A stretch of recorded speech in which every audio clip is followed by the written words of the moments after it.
The sun was just beginning to dip behind the maple-lined street of Riverbend Lane when 7-year-old Mason Callahan hopped on his red bike and waved to his dad. "Just one more loop. I'll be back before dinner," he called. His father, Daniel, smiled distractedly from the porch, flipping a page of the newspaper. It was a typical late summer evening in the small Pennsylvania town. Quiet, safe, predictable. Mason pedaled down the block, his bright helmet bouncing as he disappeared around the corner. But this loop would be different. Dinner came, the streetlights blinked on, and Mason never returned. By 9 p.m., Daniel had checked every yard, every friend's house, and every sidewalk crack. His heart pounded as he circled the neighborhood, calling his son's name. The bike was gone, Mason was gone, and the silence that followed never truly left. The police arrived quickly. Search teams were deployed. Helicopters buzzed overhead. Volunteers combed nearby woods and fields. A missing child in a town like theirs was national news rare. Neighbors cried. Reporters camped out. But as the days turned into weeks, and the weeks into months, the narrative shifted. The town's sympathy became silence. Whispers spread. Maybe the boy ran away. Maybe something was wrong at home. Daniel knew those looks. He felt the sideways glances at grocery stores and gas stations. The police chalked it up as a cold case after 6 months. No leads, no sightings. Only one constant, the hole inside Daniel that widened with every passing season. Daniel never moved. He couldn't. Their home was the last place Mason had smiled. The red bike still leaned against the garage wall, untouched and quietly rusting. Every day, Daniel walked the neighborhood, eyes scanning the same yards, the same fences, the same mailboxes. He began documenting things most would overlook. Changes in landscaping, new neighbors, movement in garages. One detail always caught his eye. Old man Granger's backyard. The gruff Vietnam vet with the barking dog and the run-down wooden doghouse. It always seemed off. The doghouse never changed position. No new boards, no upgrades. Just sat there, year after year, like a monument to something forgotten. But Daniel had no reason, only suspicion. And in a small town, that wasn't enough. 8 years later, Daniel sat in a community meeting about new housing plans in their area. A neighbor casually mentioned that old man Granger had passed away 2 weeks earlier. His property was going up for sale. Daniel blinked. "Wait, he died?" he asked. "Yeah," the man nodded. "No family. Place is still locked up. Realtors waiting on clearance." That night, Daniel didn't sleep. He stood at his window, staring toward the overgrown lot next door, its sagging fence and that same old doghouse peeking from the back. Something inside him stirred, a tension he hadn't felt in years. The kind of feeling you get when you realize you missed something important. 3 days later, curiosity broke through Daniel's fear. With a flashlight in one hand and gloves on the other, he ducked under the side fence into the now abandoned backyard. Weeds brushed his jeans.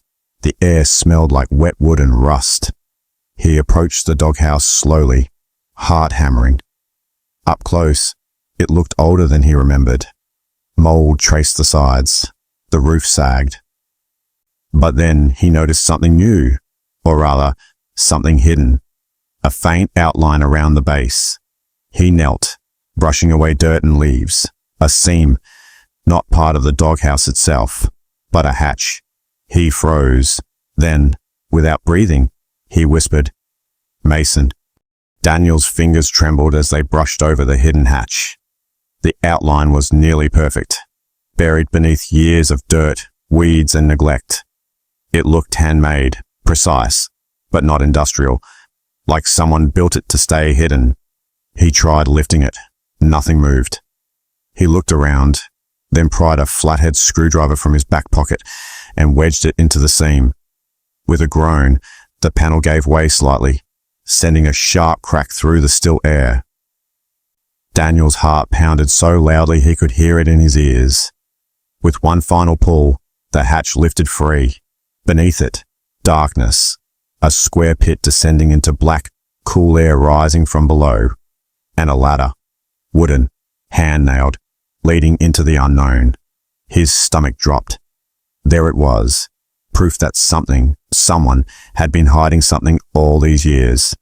And it had been beside him all along. He didn't go in that night, not alone. Instead, Daniel backed away and called 911. "I think I found something," he told the dispatcher, voice shaking. "It might be related to a missing person case. My son." Within 30 minutes, 3 cruisers arrived. Officer Maggie Torres, the only one who had stayed on the original case back in 1989, stepped out of the car and met Daniel's eyes. "Where is it?" she asked simply. He led them through the overgrown yard, past the collapsed fence, and toward the now exposed hatch. The officers exchanged quick glances. Maggie knelt beside it, shining her flashlight down into the opening. She didn't say a word, but Daniel saw the look on her face. It wasn't surprise. It was recognition. Like a puzzle piece had finally clicked. The forensics team came at dawn. Bright floodlights turned the yard into a stage of shadows. Daniel stood behind the yellow tape, arms crossed, mind numb. Detectives moved quickly. Cameras snapped. Soil samples were taken. One technician lowered himself slowly into the underground space. After several long minutes, he called out, "There's a space down here, 6 by 10, insulated, plywood walls, mattress, rope, plastic wrappers." The words hit Daniel like bricks. Then came the silence again. "Anything else?" someone asked. The tech paused. "Yeah, there's a shoe, children's size." Officer Torres turned toward Daniel. Her voice caught in her throat. "Do you remember what Mason was wearing that day?" Daniel didn't speak. He simply nodded, eyes locked on the earth, as tears welled up in his eyes. As news spread, Riverbend Lane transformed.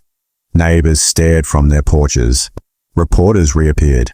The same cameras that once recorded Mason's disappearance now filmed the discovery with breathless urgency. But Daniel didn't care. He wasn't interested in headlines. He was only thinking about one thing: how close Mason had been all these years. How that patch of earth had slept quietly while the world moved on. Officer Torres returned to him that evening. "We need to run full DNA. But what's down there?" She hesitated. "It looks like someone kept someone here for a long time, then left."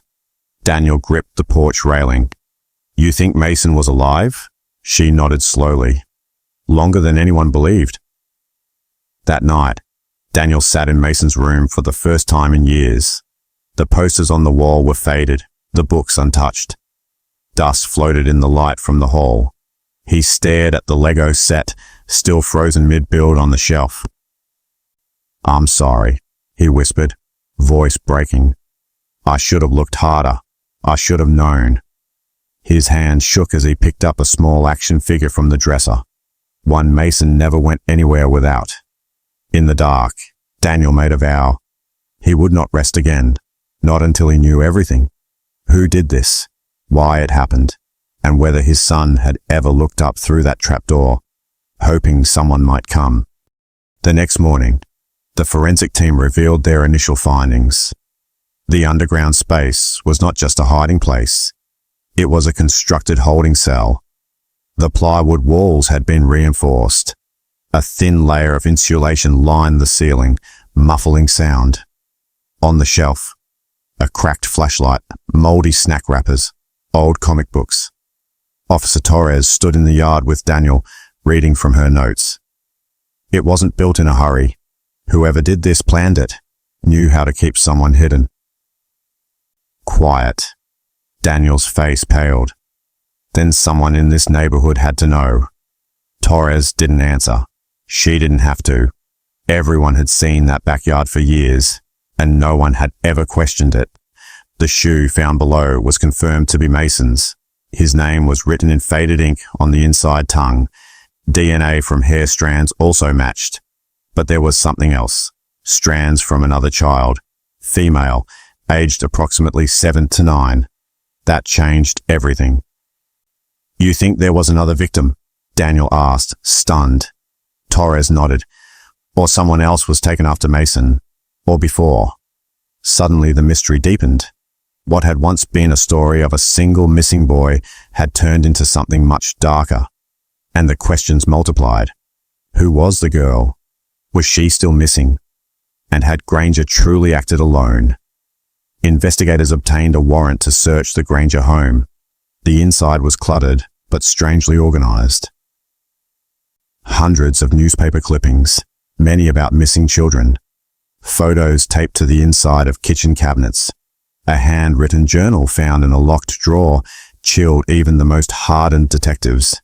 It contained drawings, names, dates, short phrases like, "She was quiet." "He didn't scream today." "They always forget." At the back of the book, one page stood out. "Mason, day 74. Knows I lied." Daniel stared at the phrase for a long time, unable to breathe. That wasn't just a record. That was evidence his son had been alive for at least 74 days. Torres called a meeting with local and federal authorities that evening. The journal indicated this might not be an isolated case. Granger had been off the radar for years. No living relatives, no employer, no real footprint. But the records began to surface. He had once worked maintenance at a state fair. Before that, a janitor at an elementary school 2 counties over. Every location he'd lived in had one thing in common: a missing child within a 50-mile radius. "We may have stumbled onto a serial abductor," the FBI agent said grimly. Daniel felt the room shift beneath him. His son's story wasn't just tragic anymore. It was part of a pattern that had gone unnoticed, and possibly protected. That night, unable to sleep, Daniel walked Riverbend Lane. The breeze was cold, but familiar. Mailboxes stood still in the dark. Porch lights flickered. He passed homes that had once brought casseroles and condolences, now quiet with guilt. He stopped in front of the doghouse one more time. The hatch had been resealed with police tape, but Daniel stared through it, through time, through silence, through all the years no one had listened. "You were right here," he whispered, "just waiting for me to find you."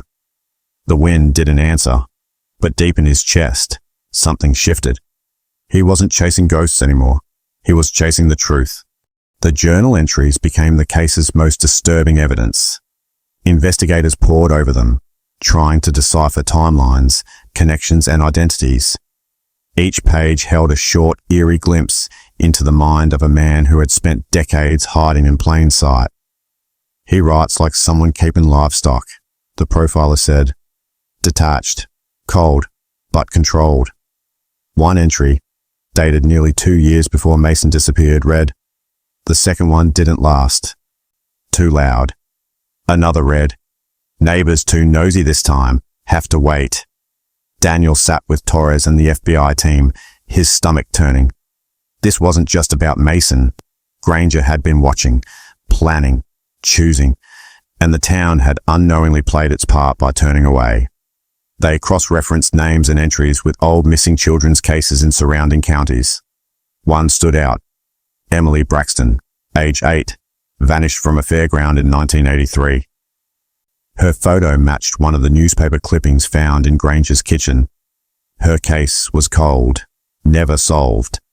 Her parents had long since moved away, but her DNA was still on file.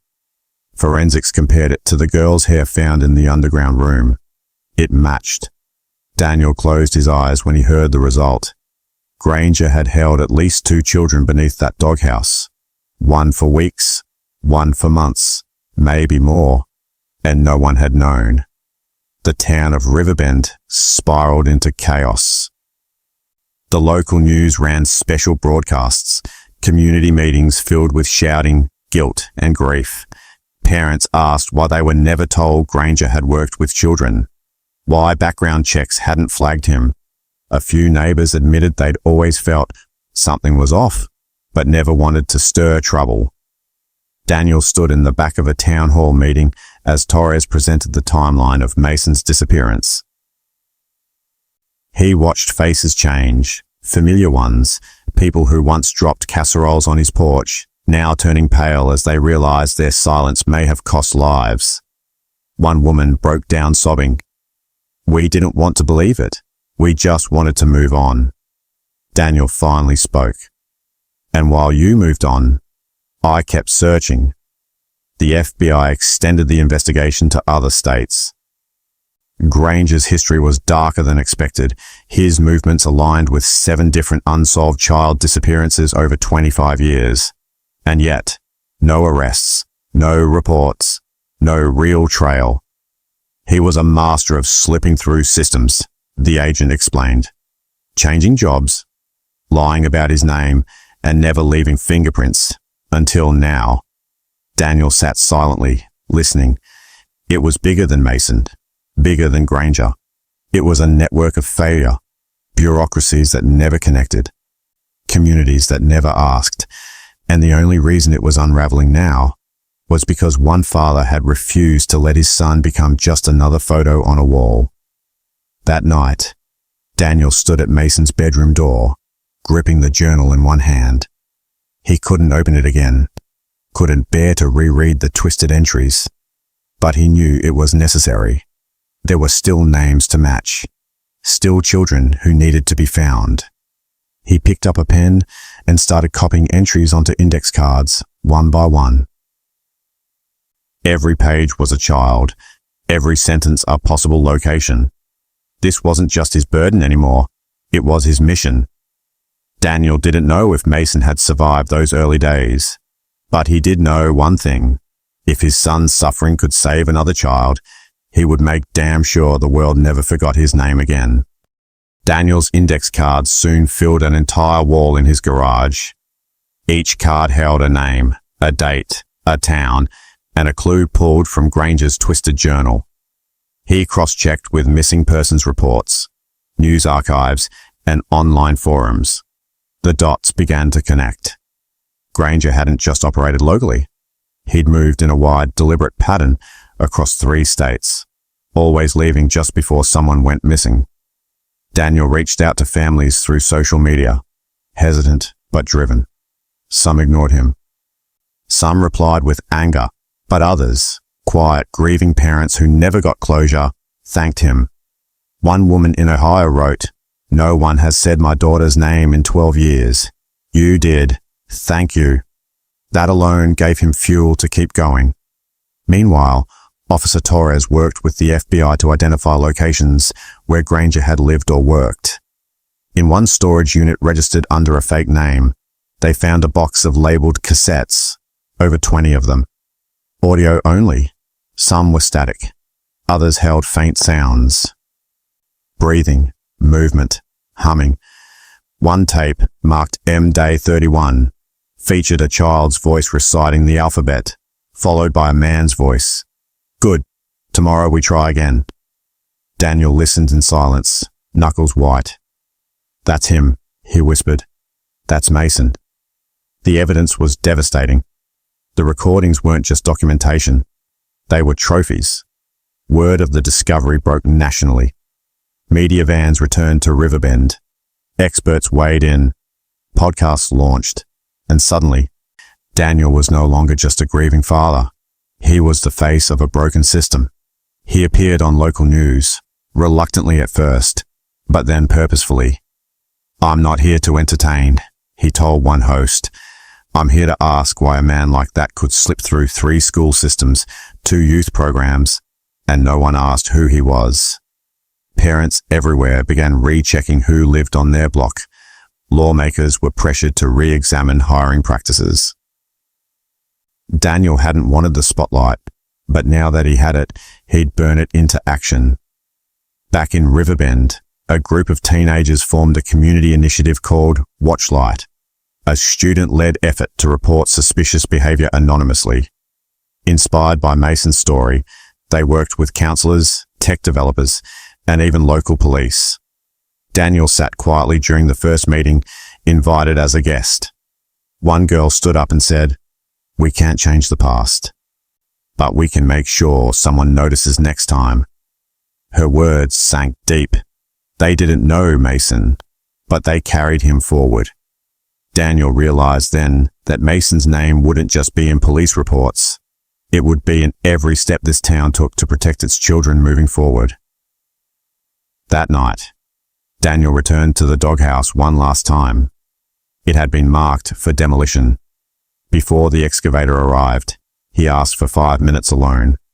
The hatch was still sealed, but he didn't need to look inside again. He placed a small plaque in the soil. "For Mason, you were always closer than we knew." As he stepped back, he noticed a boy riding past on a red bike, just like Mason's. The boy waved. Daniel smiled faintly and waved back. For the first time in 8 years, that sight didn't shatter him. It steadied him. Mason's pain had ignited change. His silence had broken a chain, and his story wasn't over. It was just beginning to echo. 3 months after the discovery, the official autopsy report arrived. Daniel sat at the kitchen table as Officer Torres placed the file gently in front of him. "You don't have to read it all," she said quietly. But he did. The report confirmed what his heart already knew. Remains found beneath the hatch belonged to Mason. The condition of the body suggested long-term confinement and malnutrition. No clear cause of death.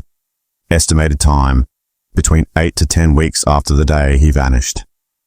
Daniel's fingers shook as he closed the folder. "He was alive," he whispered. "He was alive, and I didn't know." It was the kind of grief that didn't scream. It hollowed you out and left you silent. The town held a memorial the following week. Not a funeral. Daniel refused to call it that, but a remembrance. They gathered in the park, where Mason had once flown kites, where his laughter had echoed. A photo of him stood on a podium, surrounded by flowers and candlelight. Daniel spoke softly. "Mason wasn't just my son. He was a light we all ignored too long. If his story opened even one set of eyes, then he still lives." Behind him, neighbors cried. Teenagers from the Watchlight group held candles. It wasn't closure. It was responsibility. In the following weeks, lawmakers in Pennsylvania and 2 neighboring states introduced new child safety legislation. Called the Mason Act, it required universal background checks across school districts, mandatory reporting audits, and unrestricted inter-district communication about staff misconduct. Daniel testified in front of the state assembly, wearing Mason's red bicycle pin on his lapel. "What happened to my son was preventable," he said. "And if systems had talked to each other, he might still be here. We can't undo what happened, but we can stop pretending it can't happen again." When he left the chamber, no one clapped. They stood in silence. That was enough. Meanwhile, the investigation into Granger's past exploded into a national probe. FBI teams uncovered connections to at least 4 other missing child cases stretching back to 1979. One site, an abandoned trailer in Ohio, contained similar evidence of confinement. Daniel watched the news with grim resolution. This man didn't just hide, Torres told him. He operated. He moved under the radar for decades. Your persistence broke that pattern. But Daniel shook his head. "It shouldn't have taken me. It should have taken one file, one record, one phone call. That's all." And with that, he returned to his notes, still searching for every overlooked clue. One night, Daniel received a letter. No return address. Inside was a child's drawing, a small boy on a red bike, waving. Beneath it were the words, "Tell his story, always." He didn't know who sent it. Maybe a classmate, maybe someone from Watchlight. But the message was clear. Mason's name wasn't just written in ink or stone.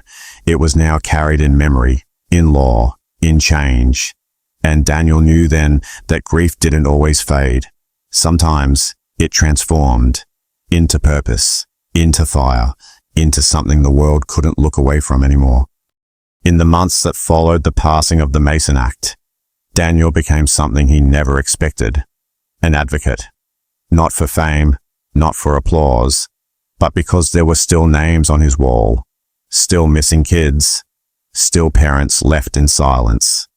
He partnered with child safety nonprofits, joined law enforcement briefings, and helped write trauma response protocols for families of the missing. "I don't speak as a professional," he often said. "I speak as a father who had to do everyone else's job." His story was no longer just Mason's. It had become a lifeline for other families who feared no one would believe them. And suddenly, they weren't alone. Officer Torres remained by Daniel's side. She, too, had changed. Once a beat cop who felt powerless after Mason's file went cold, now she led a task force tracing overlooked predators with quiet pasts and sealed records. Her work, once quiet and local, now rippled into other states. "You started this," she told Daniel one afternoon. He shook his head. "No, I just stopped letting it stay buried." Together, they launched a national database for anonymous child safety tips, supported by Watchlight and funded by donations. The initiative bore Mason's name. Every entry logged was a refusal to let silence win again. Despite progress, the guilt lingered. Daniel found himself waking at 2 a.m., replaying old memories. Mason asking for one more ride, the bike's squeaky chain, the quiet thud of a front door that never opened again. He kept the action figure Mason loved on his nightstand. Some nights he stared at it, gripping it like a tether to a past that refused to fade. But something had changed. He no longer felt alone in his pain. Grief shared had become movement. Trauma faced had become action. The world hadn't stopped hurting, but it had started listening. One autumn evening, Daniel stood outside a middle school gym, invited to speak at a student safety assembly. He watched kids stream past him, laughing, texting, riding bikes. One boy wore a red helmet that looked exactly like Mason's. For a moment, Daniel couldn't move, but then the boy turned, smiled and waved. Daniel smiled back. He walked into the gym, the crowd waiting. When he took the mic, he didn't talk about statistics. He told them about a doghouse, about a boy who was always closer than they knew, and about what happens when people finally choose to look. That night, Daniel returned home and opened Mason's old backpack, the one found buried with the remains. Inside was a faded notebook, barely intact. On the inside cover, in a child's handwriting, were 5 words. "I hope he finds me." Daniel's chest collapsed in on itself, but he didn't cry. He placed the notebook in a frame and hung it in the hallway. From then on, every time he passed it, he whispered back, "I did, son. I did." The framed notebook in Daniel's hallway became more than a memory. It became a symbol, a relic of a voice that never stopped calling out. Visitors to his home would pause in front of it.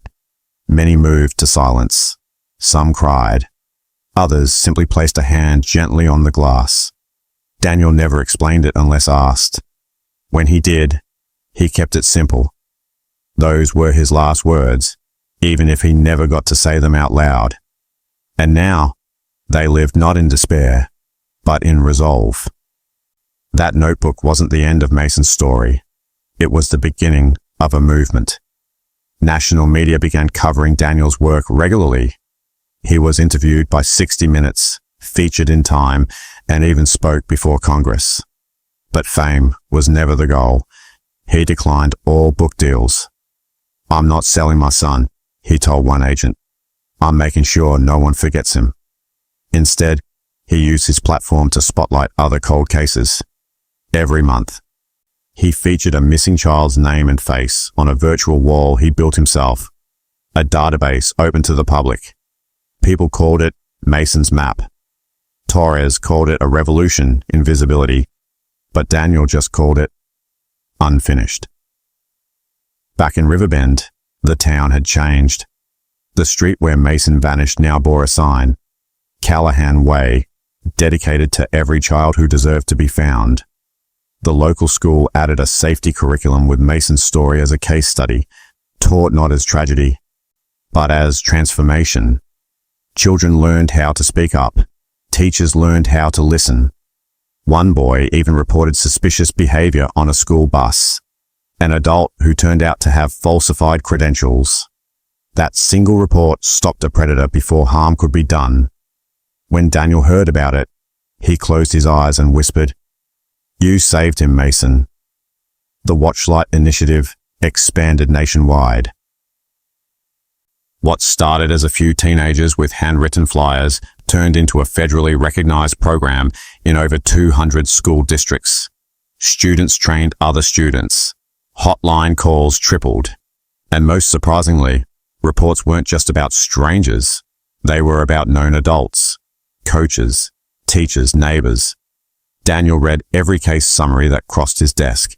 Each one was a reminder that awareness wasn't a passive idea. It was a shield. And that shield bore Mason's fingerprints.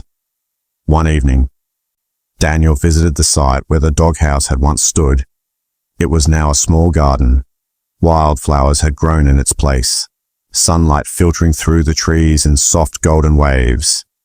He knelt and planted a single red tulip, not because it was Mason's favorite, but because red was the color of his bike, the last thing anyone had seen him with. As Daniel stood to leave, he felt something strange. Not peace, not closure, but connection. Mason had been buried, but his voice had bloomed. And this town, this movement, this change, wasn't haunted by what happened. It was shaped by what was finally heard. Nearly a year after the discovery, Daniel was invited to a national summit on child protection in Washington, D.C. He wasn't a politician. He wasn't a lawyer. But he was the reason dozens of laws were being rewritten. His panel was titled, "When One Voice Echoes Across a System." On stage, he stood beside lawmakers, prosecutors, and activists. But when it was his turn to speak, he pulled no punches. "My son wasn't a case file," he said. "He was a kid, with a bike, with a laugh, with a future that we all failed to protect. And I'm here so that the next voice isn't buried beneath a doghouse." The room was silent. Even the cameras stopped clicking. And in that moment, Daniel wasn't just Mason's father. He was every parent who had ever been told, "You're overreacting." Outside the summit, Daniel was approached by a young woman. Her name was Claire, and she had been one of the children at Granger's summer church program years ago. She remembered things, small moments, gestures, a cold hand on a shoulder that lingered too long. "I didn't understand it then," she said, "but I never forgot the way he looked at us." Her voice cracked. "What you did gave me permission to stop blaming myself." Daniel hugged her, not out of comfort, but out of understanding. Her story wasn't his son's, but the silence had always sounded the same. And now, it was finally breaking. Riverbend, once the quiet town where Mason disappeared, had become a symbol. Schools from across the country requested Daniel's curriculum. Parents held annual Ride for Mason events to raise awareness and fund emergency resources for at-risk youth. Red bikes became emblems, hung on fences, printed on shirts, painted into murals. A movement born from grief had turned into something generational. Children now grew up knowing Mason's name, not because he was lost, but because he had sparked change. And Daniel began to believe something he never thought he would. Maybe Mason hadn't just been taken. Maybe Mason had been sent to wake up a sleeping world. Daniel's personal life had changed too. He reconnected with his younger brother after years of silence. He began mentoring other fathers who'd lost children. He spoke not from expertise, but from survival. "You won't ever get over it," he told one man gently, "but you can choose what you build with the pain."